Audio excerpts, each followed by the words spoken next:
as described in the hadith of Sayyidina Ali radiallahu ta'ala anhu, and we finished, or we were reading the end of that hadith, which described three different situations of the Prophet ﷺ. One was how he was in his home, and the point of the way the Prophet ﷺ spent his time at home was in that he divided his time at home in three portions: the time for himself, the time for Allah subhanahu wa ta'ala, and the time for his family. And then the time for himself, he also further divided that into two portions, right? The one was for the own personal needs, and we know the Prophet ﷺ in his home, he would mend his own clothing, he would clean the house, he would sweep. Sayyidina Aisha radiallahu ta'ala anha would describe the Prophet ﷺ in the home as he was one of us, right? Meaning, as people are in their homes, he was one of us. But when the time of Salah came, then it was as if we did not know him and he did not know us. And also in the home, it is the practice and sunnah of the Prophet ﷺ. And when we talk about the tarbiyah of the nafs and putting, humbling oneself or breaking that ego and pride, which is usually done through menial tasks, this requires also that in the home someone does some sort of help and assistance. The Mashaykh would advise that, say, even a person should, a husband especially, obviously because generally it's the wives that do this, or the daughters, or in these parts, for example, assistants who help you. But a person should from time to time even do the dishes on their own, or pick up after themselves, or make their own bed, right? Or don't leave things laying around, especially if they are used to having people do these things for them. So there's absolutely nothing wrong with a person. Even if a person can't do all the dishes, just wash their own plate.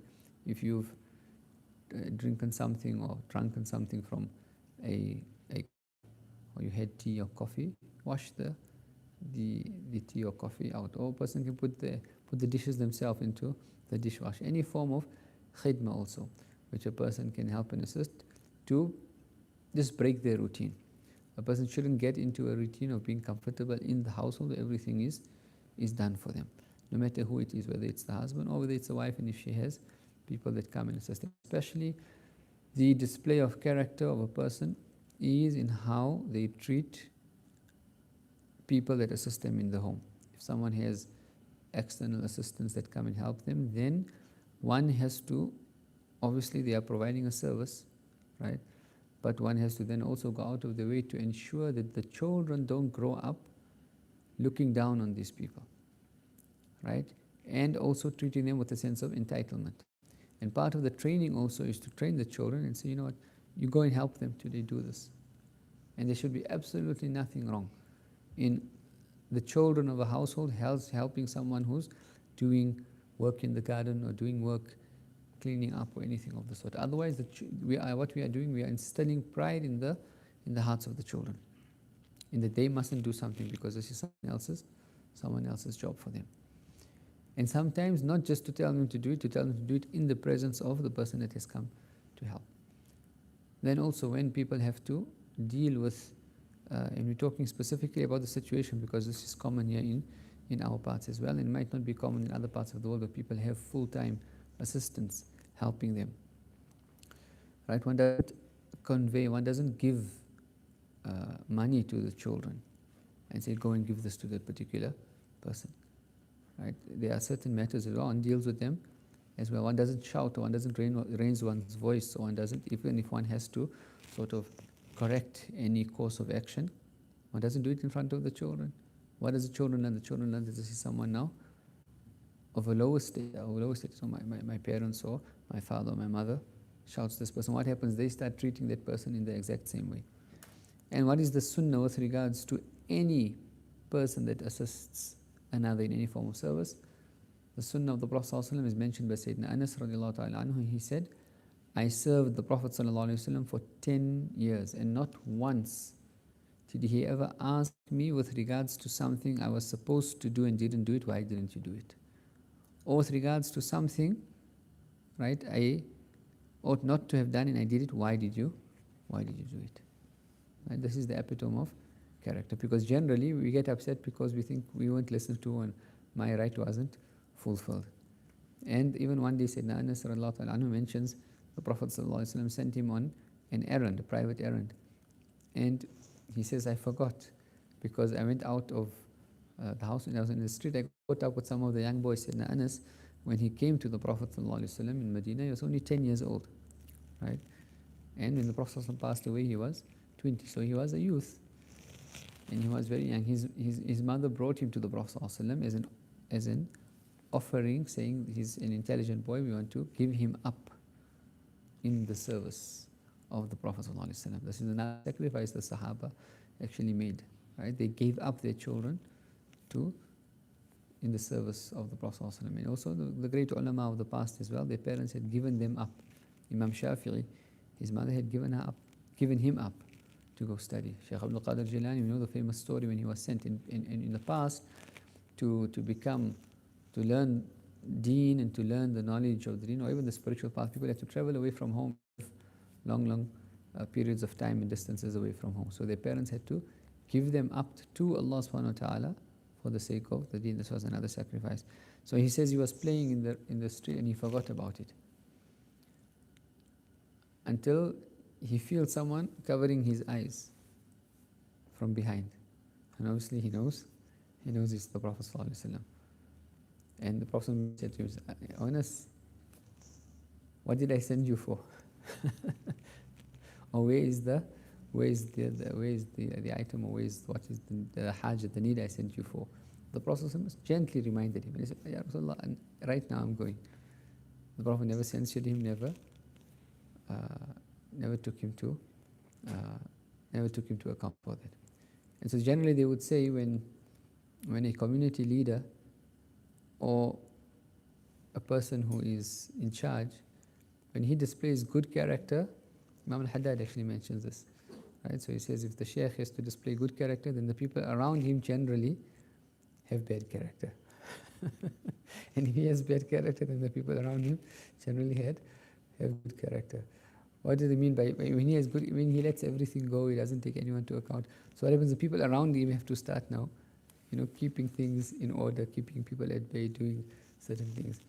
And if the sheikh he's strict and he's got bad character, then people around him have to tone it down and make it seem, and there's different dynamics. All relationships have dynamics, right? All relationships have dynamics. And spousal relationships have dynamics, parental relationships have dynamics, society, neighborly, right? And there are also dynamics with regards to teachers and students and community leaders also as well in mashayikh. And one has to understand what the dynamics are, so one doesn't also make demands beyond what is possible, and one also doesn't have expectations beyond what is the need. One of the biggest problems in the dynamics of any types of relationships are expectations, right? So even between husband and wife or parents and children, when they sit with the counselor, when you're listening to them, what's one of the biggest problems is we expecting them to treat us in a certain way, or we're expecting something from them, and generally that expectation from their side is something that they might or might not see important. You might be expecting a certain type of treatment and you regard it as very, very, very important, and whereas for that person this is something normal. It might not be something they were brought up with, or it might not be something and it can be sometimes simple things. And so understanding what the expectations are is one of the first steps to correcting people's relations. Even acquaintances at work, right, or people that enter into any new job prescription or whatever it is, we need to know. And sometimes the contract here, that what's expected from you, right, from the side of the employee, what's expected from the side of the employee. When it comes to also the spiritual path and the educational path as well, over and above, and Imam Ghazali speaks about this, over and above, Imam Ghazali would say, don't just go and sit at the feet of any teacher. He would say, first ask about him, first, as we say, suss him out, or suss her out, right? Because you might not find a repertoire between yourself and that person. Now you go and obviously this was Imam Ghazali speaking in the past, especially where these lessons would be one-on-one, right? Some of the ways now, the way the mashayikh, because of the large numbers of people as well, they would have lessons, people come and go at their own time, right? Whether someone comes, someone doesn't come, they're teaching as part of their routine. People benefit or people don't come, it's not a big deal. But in the past, the lessons weren't in this very common space. The lessons were one-on-one. Even if people came in a group, for example, a lot of people sitting, or a few people sitting here, there wouldn't be a general lesson. Everyone would come with their own book, and this person will read, and the sheikh will explain, and then that person will read his book, and the Shaykh will explain, and that person will read. So everyone had this private time with the Mashayikh. And so what would happen sometimes is, as we say, there would be expectations that this one came first, this one came last. So there would be a rule, man jaa awwalan falyaqra. And even when in Syria up to today, there are Mashayikh who actually do this. Whoever comes first reads. There's no preferential treatment. Or I've been with the Shaykh for so long, or I haven't been with the Shaykh for so long. Whoever comes first reads. So a guy who lives far away, right? I remember even in Syria, to come to some of the Mashayikh to read, you have to take 3 buses, right? To take a bus to get in. Someone takes an hour to get there. And you have got to get the time of Tahajjud. To sit till the time of Fajr. Only when the time of Fajr comes in, you leave your shawl or you leave some item there because you've been there. You can't just come there, leave your shawl or leave something, and then you've got to basically sit and wait, right? And then after the Fajr Salah, you go back, you wait in line, and then the Shaykh finishes his adhkar and his awrad and his own whatever, and then he comes and then he reads until the time of Ishraq. At the time of Ishraq, he stands up and goes. There can be a long queue, right? There can still be 20 students. His time is up now, right? So if you wanted to get that man jaa awwalan falyaqra, and amazingly enough, right, you find even the diligent students, something happens sometime or the other where they can't make it sometimes, or the guy who's always there first, he doesn't, something happens and people get their time. People get their opportunity. So, and again, the expectations. So someone who comes, and I remember because I was coming late, right? I used to come late because of having to take 3 buses to come. So I'd pitch up sometimes just before the time of Ishraq. And in my mind, I'm like, I got an excuse, it's... So I would come, and because you're a foreigner, the Shaykh would sometimes let you read. Until one day, he told me, he said, so the first 3 days, and like your guests, so they treat you in the first 3 days, whatever. And in a very nice, gentle way, he said, it's appropriate that people that want to read, they come and they wait in the line in the queue, and they come early, because there are some students that are here from Tahajjud waiting. Then I was like, sure, I didn't know that. Right? And so now imagine if you're expecting, right, and the Shaykh just gets up and he goes away and he doesn't actually, you're thinking like, I've come all the way to come and study, but there's adab and there's etiquette. And so one of the most important things for students of knowledge, Imam Ghazali would speak about, and students of knowledge, meaning all Muslims, because we all have to be seeking knowledge some way or other. First and foremost is to learn the etiquettes of knowledge. What are the etiquettes of knowledge between teacher and student? What are the etiquettes of knowledge of a person even on their own, if they are reading a book or if they're listening, and by extension, if they are listening to a lesson online, right, or following Mashayikh online? What are the etiquettes of listening online? In fact, even in Tareem, they would even advise the ladies, they would say, if you are listening to a Shaykh, even on the radio station, dress appropriately as though you are in his presence. If you're attending the lesson, right, you don't listen to a lesson laying down, lying on the bed. Obviously, there's nothing wrong in doing that. But if you want the nur of the knowledge to come in the heart, then adab is first and foremost. And so they would teach the students before knowledge, they would teach them the adab and etiquette, how to sit in the class, how to talk in the class. In the past, they would even where to gaze. They would even take the children to account for in a lesson if their eyes are running all over the show. Your eyes have to either be in the book or on the teacher. To such an extent, some students would say, I studied with the Shaykh for 20 years. Right? When he passed away, people come in, when people pass away, generally people are attached more to all the external forms. So they come and now they're asking him, so you studied with the Shaykh for 20 years. How was in the room in his house where you guys studied? What was how were the windows, whatever? And he says, we never looked at the walls or the doors or anything of the house. For 20 years, he never even knew what the shape of the windows were, or the type of curtains that they had in the house. So Imam Ghazali also speaks about this, and he says sometimes there's nothing wrong with a teacher and there's nothing wrong with a student, but you don't find this repertoire in your heart. It's all relationships, right? It doesn't mean there's anything wrong. A person goes and take benefit from where a person finds benefit. Also, relationships with teachers and students are not lifelong relationships. It's not you've bound yourself into a contract and you are now you're stuck with them for life, right? And if you leave them now, you've got to go through, they're taken to court and have a and unfortunately people regard these relationships almost like types of marriages, and now there's accountability for, right? It's an open book, policy. And sometimes a person will benefit, and this is how it was in the past. Certain mashayikh were known to be masters of certain sciences. They would go take knowledge from them and then move on. And the mashayikh themselves would sometimes tell people like, listen, I think you've benefited enough from me. You're most welcome to attend, but I think if you now went and studied this with this person, or you went and progressed in your knowledge, this would actually be more productive for you as well.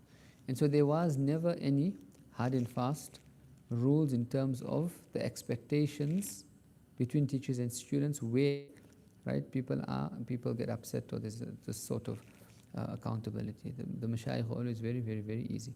That's on the one hand. On the other hand, there were mashayikh, especially those that were producing the next generation of ulama, the next generations of muftis, those that they knew their students, and they would be in this very specific. Obviously, you have teachers who are general teachers, and they teach general subjects as well. But then you have teachers who are producing the next generation of ulama. They're going to be the community leaders. They are going to be. Some of these mashayikh would be very, very, very, very strict. In fact, so strict to the extent that no one except a diligent, sincere student would actually have the patience to remain in their company, right? And they would sometimes even physically discipline them, right? And their way with them would be one of shouting and one of calling them to account if they didn't do their lessons, right? And obviously they'll balance that off in their non-study time with, inviting them over, but in lessons, even to the extent of, if the teacher was teaching and they were just turning the page, and just that sound, they'd give them a whole lecture about how the etiquette of even turning a page.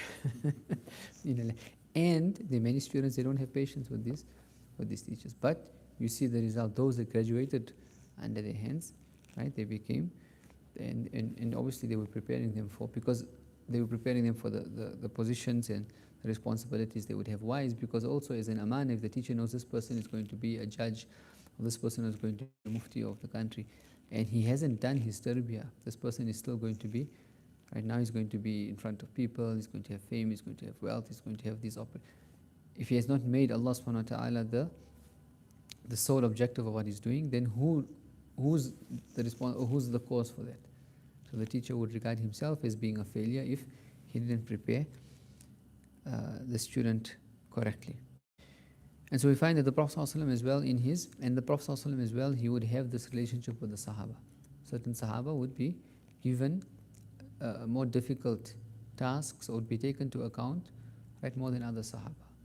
Certain Sahaba many times, and in the narrations that we would find, right, the Prophet ﷺ was very easygoing. But there were other Sahaba, the Prophet ﷺ took a covenant from them that they would not ask anyone for anything under any circumstances, ever.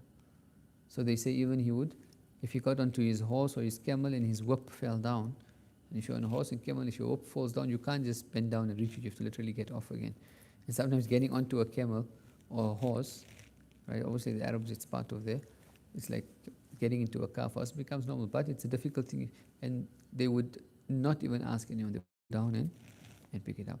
Certain of Sahaba, the Prophet took a covenant from them to fast certain days of the month, right, not to sleep until they read certain du'as. So these also do exist.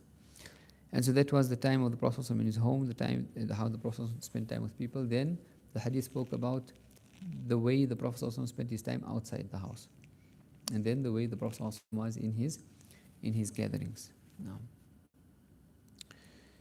the Prophet ﷺ never let a moment pass by without righteous deeds for the sake of Allah, or what was necessary for his personal needs, meaning the Prophet ﷺ never wasted time. Right? وَكَانَ رَسُولُ اللَّهِ صَلَّى اللَّهُ عَلَيْهِ وَسَلَّمَ لَا يَمْضِي لَهُ وَقْتٌ فِي غَيْرِ عَمَلٍ لِلَّهِ عَزَّ وَجَلَّ أَوْ فِي مَا لَا بُدَّ لَهُ مِنْ صَلَاحِ نَفْسِهِ. And this is also the practice what we've seen with some of the mashayikh, in that they don't have time in the day for play, as we would say. Right? And Imam Ghazali, the Bidayatul Hidayah, if someone, it's the first book of the path, the first thing he teaches is how to distribute your day from morning to evening, from the time you wake up till the time you go to sleep, with good actions. All the ibadah that you're supposed to be doing, it's distributed throughout the day. All the actions that you need to do, even the private time that you need to spend with your family, get things done, even things where you need for contingencies, it has to be planned in a day. There is no barakah in time unless a person has a routine. And in this regard, they would ever say, if you want something done, give it to someone who's busy, because they have a routine. And this means time management, right? Imam Ghazali, and the whole purpose, Allah subhanahu wa ta'ala created the night and the day for for the purpose of time management in the different forms of ibadah. So even when it comes to different forms of khidmah, different forms of where people have to actually do work, or they have to do favors, or they have to do the different tasks, a person has to work it into their daily schedule. So the Prophet ﷺ never let a moment pass without righteous deeds for the sake of Allah, or what was necessary for his personal needs. And Habib Ali al-Mashur, we mentioned this before, he would say of his father Habib Muhammad bin Salim al-Hafid that we never saw him at home idle. We never saw him at home just sitting around it. Generally when we walk into the home, it's almost like time for relaxing. So you'll sit, right? Today's times you'll check the news, you'll reply to your messages, right? And we call it chill time at home. But to the people of Allah subhanahu wa ta'ala, even their home time, they would have a schedule. Enter the home, right?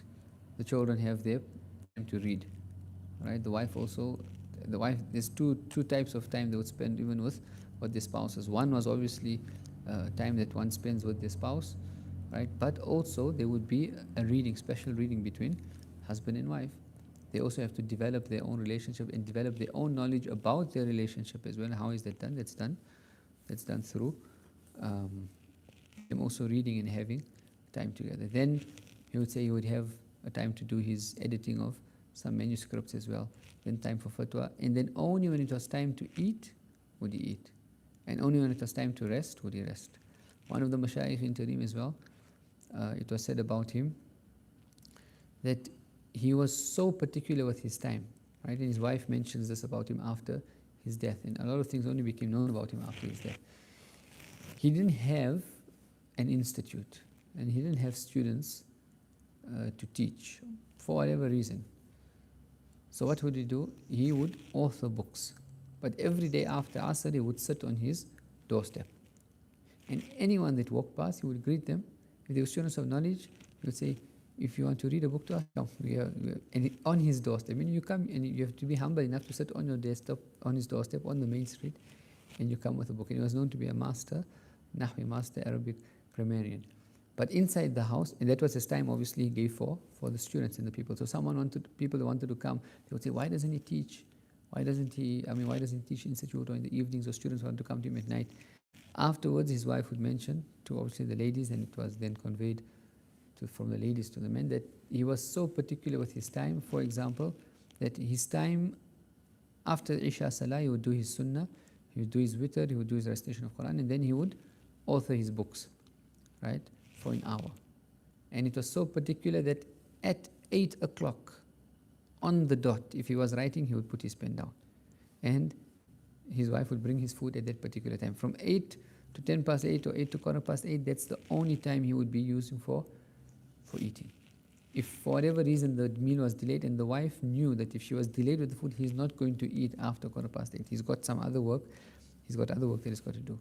But to the extent that if he was writing, and obviously when you're writing, or you're doing some sort of job, some sort of work, you finish up even the sentence that you're doing. If 8 o'clock hit, and he was in the middle of a word, he puts the pen down, and then goes on to his next. They were that particular with regards to their time. Minutes, and not even minutes, seconds and split seconds. And this is how barakah comes into one's time. One is then able to do much in little time. And again, the thing that spoils barakah of time is the technology and the phones. The Prophet ﷺ was the best of mankind, or the best of humankind in character, and the Prophet ﷺ was always smiling and affable in his disposition. وَكَانَ رَسُولُ اللَّهِ صَلَّى اللَّهُ عَلَيْهِ وسلم أحسن الناس خلقا وكان صلى الله عليه وسلم دائم البشر سهل الخلق. The Prophet ﷺ was always smiling. Always smiling. Some people have this impression the Prophet ﷺ always smiling, meaning, he was always grinding his teeth when someone smiles. Obviously, this doesn't mean that. Always smiling here, meaning when he greeted people with a cheerful disposition. And obviously, we know the Prophet ﷺ, because other hadith say that his looking at the ground was more than his looking at the earth. And he was da'im al-fikra, he was constantly in the sense of concerned thinking about it. But when he met people, and what does this mean? And the author of Idah Hasran al-Muqarrabi mentions this as well. When you talk about good character is not a show that someone has with people in terms of smiling at them with one's teeth, right? Because we know people are trained in the hospitality business to do this as well, and it comes from an emptiness. They even tell you they've got so They just feel so dry about it. But he says good character comes from a person's state with Allah subhanahu wa ta'ala. Because of this, because of what they are receiving from Allah, there is this expansiveness. And then also this, when it comes to certain teachers, I mean, we would even know in Tareem there were certain awliya of Allah, they were known to be very, very harsh with students. To the extent even if someone knocked on the door and say, please go, I don't want to see you. I don't want to see you. Right? Or it shouts to students as well. And obviously we spoke about this before. Wilaya is not based on what you do. It's Allah. Allah gives people things irrespective. So sometimes even what we would regard as bad character, they would have reasons into why they would actually be doing that. And then also, if this character comes from the expansiveness because of what one is receiving in the heart from Allah subhanahu wa ta'ala, we know even spiritually there are different states. Right? There's qabd and there's bast. There's expansiveness and there's contraction.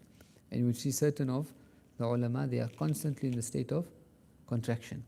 Contraction meaning, obviously, internally there's different things happen to them, so they won't be able to have this amicable nature with people. And some people call them to account, and they would say, so, and I remember even in telling this, that there was this particular sheikh, he was known for this, right? He was known that no one, and he wouldn't allow anyone to visit him. Only selectively, someone knocked on his family or his son told him, Sheikh so-and-so or Habib so-and-so is here, then he allowed them to come in. Students come, knock on the door, they want dua, doesn't open the door for them. Other mashayikh, she knocked on the door on Jum'ah in the morning. So who is the shaitan that has come to me on a Jum'ah morning? Jum'ah mornings are not for visiting. There's enough ibadah for them to be doing. So in that reason, they wouldn't even do lessons on a Friday morning. There's enough ibadah, Surah Al-Kahf, there's the salawat one has to do over and above the normal adhkar. It's all the different surahs one has to do. One has to shower, one has to, clip their nails into the amal of Yawm al-Jum'ah is a lot to be done. Now, and so the expectations. When we find the Prophet is the epitome in that he was the miracle. And when we say emulating the character of the Prophet it is not something easy, right? We think, to emulate me, to emulate the character, to have the character of the Prophet is a miracle. To be able to be how he was requires a miracle. It's impossible because no one can be like him. But how he was able to, with whatever he was the Prophet of Allah, he was receiving revelation, he was the leader of a community, and still to be amicable with people and give people time and do this. It's actually, when it comes even to the three maqasid, the objectives for students of knowledge, and we always speak about the objectives of knowledge, ilm, knowledge, spiritual purification, and da'wah. Right? And the mashayikh would speak about the importance of this. But it's impossible to give each of the three objectives its haqq. And so generally a person will find themselves leaning to one of the three. But when we see our mashayikh, it's like they're able to give everyone, or every one of the objectives, its haqq. When we read the biographies of Imam al-Haddad and the mashayikh of the past with regards to knowledge, and you see how many books they read and how many students learned from them, and all, you'd think that the entire day and life was spent only in knowledge, right? And teaching students and having classes. And the students document what they read to the teacher. Just the books that Ahmad Zain al-Habashi read to Imam al-Haddad, they have volumes. And what was the time, and Ahmad Zain al-Habashi read to Imam al-Haddad privately, and look at even the private time that Imam al-Haddad gave him. Imam al-Haddad didn't sit with him to the exclusion of other students. Imam al-Haddad would sit with him in his home, in the door, before he comes out to people. So people didn't even know that he was giving Ahmad Zain al-Habashi private time. But when was the time? It was the time from after the adhan, right, in the adhkar, and just as he was walking before the iqamah was given, literally 5 minutes. So Ahmad Zain al-Habashi would come into the stairs, that place where he used to sit with Imam al-Haddad was literally on, you're going up the stairway, then there's a little square, and then the other stairway going up. Imam al-Haddad would come down there, sit on the stairway, Ahmad Zain al-Habashi would be there, he'd read for 5 minutes, and then they'd go for salah, right? 5 minutes, maybe in the morning, 5 minutes in the evening, or 5 minutes at every time of salah. But what's happening when it's constantly, of the whole lifetime it becomes? So you think that they spend the whole time doing learning knowledge. And then if you read the adhkar of Imam al-Haddad, what he would encourage to read, what he would read himself, and what was read in his presence of adhkar, and what his children then wrote about after his death, you think he did nothing his whole life except read adhkar and awrad and khatam of Quran and weekly khatam, etc. And then you read about how they how they interacted with people and how they visited people and people visited them, even sometimes, important people, and they wrote letters to the leaders and attended the weddings and attended janazas. The amount of people that mentioned how Imam al-Haddad, even the tahniq of that he gave to students, or when this one was born, he came to give care tidings for this one. You think they did nothing else in their whole life besides interact with people, right? And this is a miracle in itself, because they gave themselves to Allah subhanahu wa ta'ala. Allah subhanahu wa ta'ala puts barakah in all of their actions. نسأل السلامة والعافية وأسأل الله سبحانه وتعالى grant us tawfiq. وآخر دعوانا الحمد لله رب العالمين. And remind everyone else for the day of Jum'ah, Surah Al-Kahf. Even on Jum'ah sometimes they read these extra forms of salawat, so they might or might not in the gathering read the Yasin or Latif sometimes because of the lessons. It doesn't mean it's not everyone has to then read it on their own. In fact, even in Tareem after the lesson, right, the adhkar then continues. Right? Habib Abdullah bin Hussein bin Tahir, they would mention of some of the people of Allah subhanahu wa ta'ala, the adhkar which they started at the time of tahajjud would end only at 9 o'clock in the morning. Right? From amongst that, they would then read about 10 juz of Quran in the morning. And obviously that's with regards to ibadah. Some of them would have work, they would actually go. Habib Abdul Rahman bil Faqih. He was, Imam al-Haddad called him Allamat al-Dunya. Right? He was the Allamat al-Dunya, the scholar of the entire dunya, meaning no one was more knowledgeable than him in the Sharia. Right? He lived in the time of Imam al-Haddad, and his books are very, very famous. And what did he do? He had a farm. He used to do farming. He was a big scholar, but he would do farming. In fact, there's even a interesting story just before we end. So some ulama from outside Tareem or outside Hadramaut heard about the scholars of Hadramaut and certain of the practices which exist in the city. And this existed in the time in the past as well, and it exists today. People are like, but why are they doing this? This is against the Sharia, and they will want to take them to account for certain types of practices, not knowing that they're masters of Sharia or the Shafi madhab, not just the Shafi madhab, all the different madhab. To such an extent, they would say that if you see a practice, back in the day, Ahmad bin Hassan al-Tas used to say, and he would tell the students even that sometimes saw certain things they weren't particularly. He says, if you see something in Tareem, then know it's a sunnah.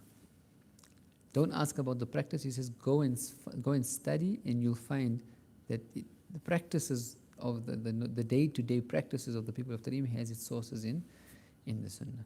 So tell them, don't question the practices, go and study, and you'll actually see that it has a source in the Sunnah. That's the level of knowledge that of the Sharia that the ulama of Tareem had.